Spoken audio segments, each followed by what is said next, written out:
What's up, folks? It's 2Bricks, and I'm continuing what has become a deep dive into The Phantom Menace for the 25th anniversary of LEGO Star Wars and The Phantom Menace.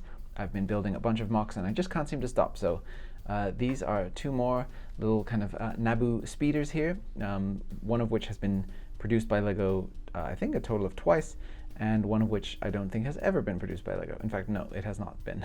So these are the Naboo Security Forces speeders here, both of which feature heavily in the third act of The Phantom Menace, where they're retaking the planet. So that's a really fun part of the movie, and I'm glad to be able to have these speeders. I've seen a lot of people doing MOCs of Naboo and Theed Palace and things of that sort. So hopefully, if this is something that can help some folks out when they're coming up with their own Theed Palace MOCs and they want to populate them with some vehicles, this can be a cool thing. So instructions for both of these are available right now on my Rubricable page. Check out the links in the description to build these for yourself. Every purchase comes with a PDF, step-by-step building guide that I have very carefully and meticulously attempted to make as smooth and nice as possible, as comparable to real LEGO instructions as I can possibly get. And every purchase helps me here on the channel to be able to do more larger projects, more expensive things that I cannot otherwise do off of just YouTube ad revenue alone. So it's really nice when you guys support me in that way, and obviously you get a cool MOC out of it, so you can build something cool for your collection. So it's a win-win. All right, cool. So on with the video. Let's take a look at the close-up features of these speeders. So we'll kick things off with the more recognizable of the two, mostly because it's had more toys and things made of it, and I think it did get just a little bit more screen time as well. This is the Flash speeder, so named for its speed and light kind of configuration.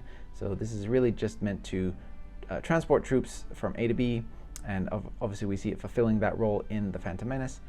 It has a single point defense turret here at the back, which can swivel 360 degrees. Hopefully you don't aim it at the back of your driver's head, because that would be, you know, that would not be good for anybody. But the shaping on this was really, really tricky to capture because it's just so slim, and it has this really subtle curve that then kind of comes to a point and then a secondary curve. And the angle on that was just really desperately tricky to figure out for me.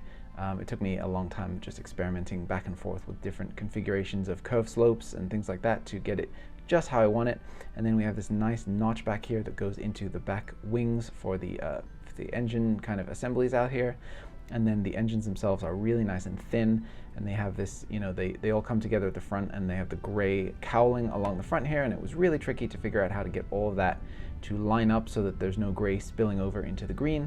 So that was another fun challenge that took me a while to figure out. And you can see down in here there's some intricate building in terms of getting everything to just fit and change directions a bunch of times. So we have the nice kind of spoiler back here that has the gun turret mounted on it, figuring out the spacing for all of that and making it as thin as possible. Again, really, really tricky stuff, you know, hard to figure out. And then up here at the front, we just have a single bar that runs across with two minifigure hands that represent the control sticks for your actual minifigures to hold onto. I'm a really big fan of that technique. I've used it a bunch of times, but the ability to place minifigure hands anywhere along a bar and then have your figures hold onto them like their little control sticks is just too good of an opportunity to pass up. So I absolutely love that. Taking a look at the underside of the ship here, you can see it is very nicely smoothed off. We have really, really subtle curves that are kind of almost showing the sort of boat-like nature of the bottom of this thing, and then it all just comes together at the front here in a really satisfying way. At least I think so.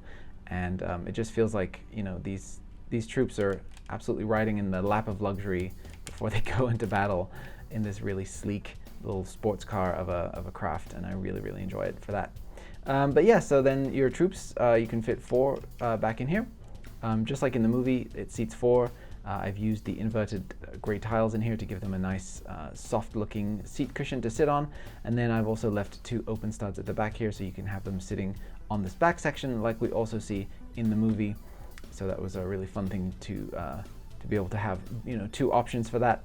And then here we have the nice point defense cannon, again just represented as faithfully as I could at this scale. It's such a tiny ship, it's really tricky to get all the little details just right. And then a simple stand in here which just allows the thing to swivel because it's perfectly balanced, you know, at that center of gravity, and even when you put figures in it, it can spin around and look really nice like this. So So yeah, really fun and really durable, and just one of those things you could just pick up and play from anywhere on the ship, and it just works. So there you go. Let me load up some figures in here and show you what it looks like.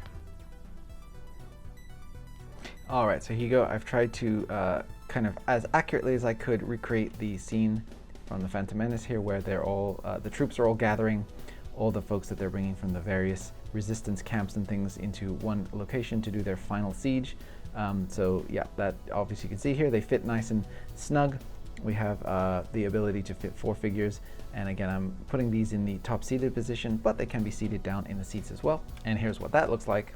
So yeah, they don't stud down or anything, they just, as you can see, they just sit in there. You can see here everybody has room and they fit nice and snug, even though the brims of their caps are almost touching, which is kind of funny.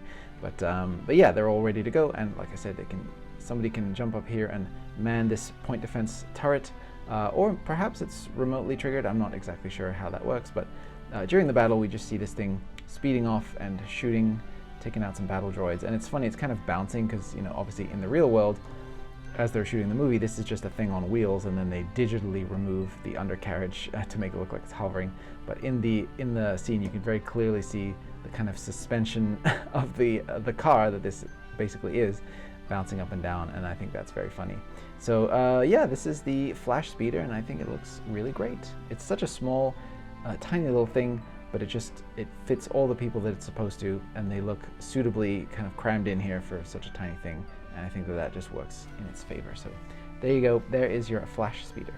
Alright, and here we have the Gian Speeder. I think it's pronounced Gian, I'm not really sure, but it's such an interesting and unique vehicle. It almost looks like it's going backwards with the windshield facing back here, but this is the way that it's supposed to be. This is the front section here, and then we have that large mounted turret there, which we see in the Phantom Menace. You see this rock up, take aim, and take out an AAT with a single blast from this big top-mounted turret here. So that's really fun. For years and years, I actually thought that this was a shot of this guy just facing backwards, and that this little turret right here is what took out the tank. And then years later, I realized it's actually a separate vehicle entirely, the Gian Speeder. So here it is. It's basically a giant gunboat. It kind of looks like an inflatable dinghy in a way. It has these nice low kind of slung engines that come out to the side here, and I've used the window pieces here to represent those. And then also we have inside of there, it's kind of hard to see with the current lighting conditions, but I have a light gray or light bluish gray jumper piece that is inside of there to help to kind of pick out some of the details of that grille without it getting too lost. We have 2 large repeating laser turrets here on the sides, or laser cannons I mean, that can swivel up and down. And I've also used these little horn pieces right here to represent this very specific detail where there's a sort of a frame that comes up here and meets up with the barrel of the gun, and so I thought that was a really perfect piece usage for that. It's got these little small indications of windshield up at the front here, so I think there's an unmodified version that does not have the gun turret present at the Battle of Naboo. It is sort of like a light lavender color, and it just has the full windshield at the front and no gun turret. So these can be obviously used for just more like civilian transportation, and this one has been modified for combat. So there's that, and it has the same ability to just swivel around nice and free as the Flash Speeder does. It has, again, a very comfortable interior here, even got like little padded headrests back here for your figures to sit in. We have the controls up front, so we have a control stick for controlling the actually flying the thing, and then we have some buttons and things to indicate for the actual turret and side-mounted laser cannons. So we just have some buttons there representing that, and that works out very nicely, and your figures can just sit in here quite comfortably. They have a lot of room, and they can just blast away at some droids. The color scheme was really fun and tricky to get right. We have this green that just sort of bleeds into the front cowling here of this engine, and then we have that continues down as a stripe down the side here, and then meets up with these front sections which are actually cut in with the green here. So figuring out how to best represent all of that with the different pieces that are available was really, really tricky to do. And again, on the other side here, you can see very nice and smoothed off, and then the way that this all just comes up and meets up here on the underside with this fin that kind of comes out at the back. It just looks so cool to me, and I absolutely love it. There's not a lot of detail shots of the back of this, but I know that there is a small protruding section here for the engines, So I wanted to just represent that as best I could. But yeah, this was really hard to research how this was done. I had to look at a lot of toys and stuff, because really the only shots that we get of this are in the Phantom Menace are from a very close-up of this front section right here, where we can see the gun and the turret, and then some far off shots like this way in the distance where we can see it sort of at this angle, and there's not a lot of close-up details of what's in here. So that was a fun thing to research and figure out, and I think that it worked out really well. So again, cannon here can swivel 360, or the turret, and so you get your full range of motion to take out droids on all sides. So yeah, really happy with this one. This was a fun thing to do. I like doing things that I'm not that familiar with, so that I get to kind of learn about a new vehicle and really kind of take it in. I say new vehicle this as if this isn't a quarter century old, but you know what I mean, a vehicle that is less familiar to me. It's always fun to dive in and learn about those things. So yeah, there is your Gian speeder. Let's put some figures in it and take a look. All right, so here's the boys loaded up. I got my my classic yellow face Naboo security trooper here. We have Captain Panaka sitting up on the top section here. This is just a flat area where a figure can sit. It's not really designed specifically for that, but it makes for a perfect spot for them to be. We have our two pilot and gunner up at the front here. So yeah, this one's absolutely loaded up with troops and ready to go, and definitely a super formidable piece of kit for the Naboo security forces to have, especially seeing as how it can take out a cannon in a single blast. So that's really fun. Let me just position this guy a little bit so that he's like kind of grabbing onto the control yoke there slightly. So there you go. He looks like he's flying the thing now. And I think this just looks great, especially with the way that this rounded section at the front here came together with the green sections kind of cut out like that to have the green following around. I just think that that works really nicely, and I'm definitely a big fan of this, especially of this color scheme. But yeah, there you go. There is your Gian speeder. All right, folks, so there you have it. There are your two Naboo speeders alongside all of my other recent and one not so recent Phantom Menace MOCs here. This has been such a fun couple of months, just really getting nostalgic and diving back into the prequels, especially with these classic Phantom Menace vehicles here. It's so nice to see how just how much fun the designers were having, coming up with crazy new vehicles and new ways of thinking about Star Wars stuff and what it meant to be a Star Wars vehicle. There's so much stuff that just floats and hovers, and there's so many sleek curves and interesting kind of implied design processes behind the various different designs. I love the fact that the Gungan stuff looks totally different to the Naboo stuff, which looks totally different to the stuff we see on Coruscant. So it's just a really rich, diverse world of cool stuff design-wise. And yeah, I have absolutely had such a blast jumping back in and taking a look at all these. So hopefully you guys have gotten a kick out of it as well. If you're an absolute Phantom Menace loather, then you probably have not been enjoying the last couple of months of my channel. But I'm kind of running out of things that I have wanted to do that I haven't yet done. So the AAT was a big one that's been on my list for a long time, and now it just felt like the perfect time to do it. And then the Flash speeder and the Gian speeder just felt like perfect accompaniments to that, direct opposition kind of thing. And obviously my Naboo Starfighter has been around for a while, so plenty of you guys have already had the chance to get that and have done so thank you very much for that.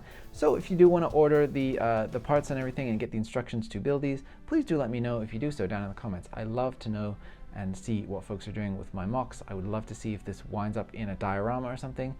Tag me on social media. I absolutely love to see that stuff. It just makes my day every time I see it. So yep, that's gonna be about it for me today, guys. Thank you so much for watching along. I hope that you enjoyed these two little models. I've definitely put a lot more work into them than I thought I would have to, and but it was worth it in the end, I think, to get some cool looking speeders. So I'm gonna get to work on the next video. I have updates coming very soon on the Ahsoka's T6 shuttle. A lot of folks have been asking where that's at. I'm just struggling through it right now. It's one of those times, where things just don't want to meet up the way that you want them to, and you just kind of have to muscle through it. So I'm in the trenches with that right now, but an update for that will be coming sooner than you might think, hopefully. All right, so yeah, I'm gonna get to work on that one. Thank you guys again so much for watching, for liking, subscribing, commenting, and all of the good YouTube stuff that helps me to stay alive here on this platform. I'll see you on the next video, and may the Force be with you.